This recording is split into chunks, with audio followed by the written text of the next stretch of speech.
eh, sebelumnya, karena kemarin saya baru balik dari umroh, saya sempat terfikir dan baru kemarin saya terfikir, ini saya sharing dengan Anda semua, mungkin bisa ada manfaatnya. Dan tujuan saya menyampaikan ini sebenarnya untuk memotivasi siapapun yang punya kelebihan dana, jangan ragu untuk pergi umroh atau haji. Kalau memang haji masih sulit, umroh minimal. Karena tidak balance sebenarnya antara uang yang kita keluarkan dengan pahala yang kita dapatkan gitu. Selama saya kuliah di Madinah dulu, kurang lebih saya 7 tahun di kampus dan seringkali interaksi dengan Masjid Haram dan banyak fadilah tentang Masjid Haram sendiri yang saya pelajari. Saya tidak pernah terlintas seperti kemarin untuk umroh gitu. Ada salah satu bapak ikut sama saya dari Irian, tapi dia asalnya dari Makassar. Kemudian saya ngobrol-ngobrol di kamar bersama karena saya berdua.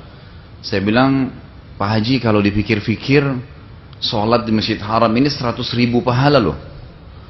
Yang kata Nabi SAW, sholat di Masjid Haram 100.000. Kalau kita hitung 100.000 itu, kalau sholat subuh misalnya, sholat di Indonesia satu kali sama dengan satu kali di Masjid Haram sama dengan 100.000 kali di Indonesia, itu berarti sama dengan 100.000 hari. Jadi kalau 100.000 hari itu dibagi jumlah hari per tahun 365 hari, itu kurang lebih 274 tahun. Jadi satu kali kita sholat di Masjid Haram Mekah, itu sama dengan 274 tahun sholat di Indonesia. Kalau dibagi, ini baru satu sholat ya, baru sholat subuh aja misalnya.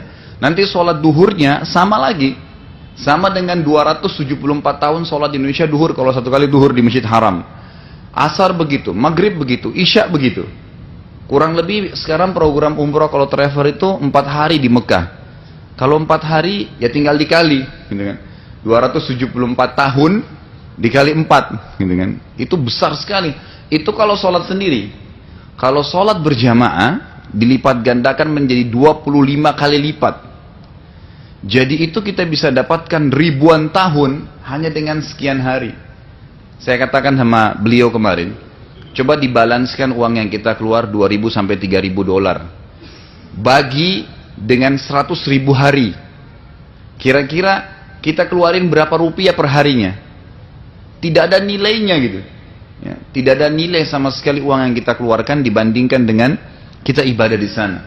Ini satu hal gitu kan. Hal yang lain lagi, umur kita terbatas dan umat-umat sebelum kita sangat banyak atau sangat panjang umur mereka.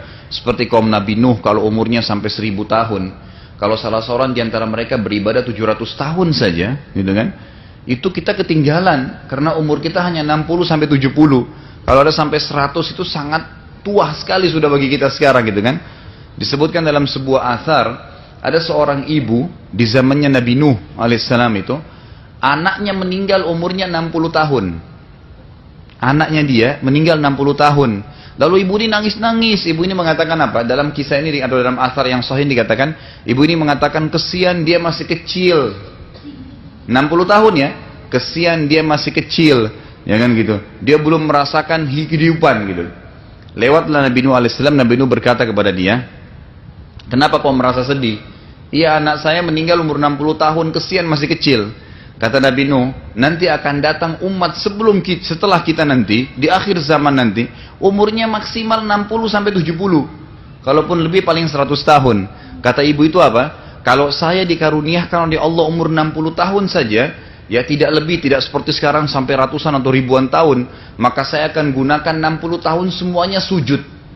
Semuanya sujud gitu.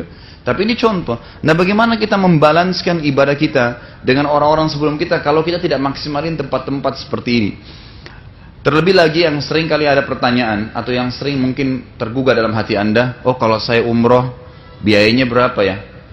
20 juta, 30 juta, kan gitu. Besar sekali. Pikiran kita seperti itu ya. Padahal sebenarnya Anda lupa ada sebuah hadis Nabi SAW yang berbunyi, sesungguhnya, ya ini jaminan.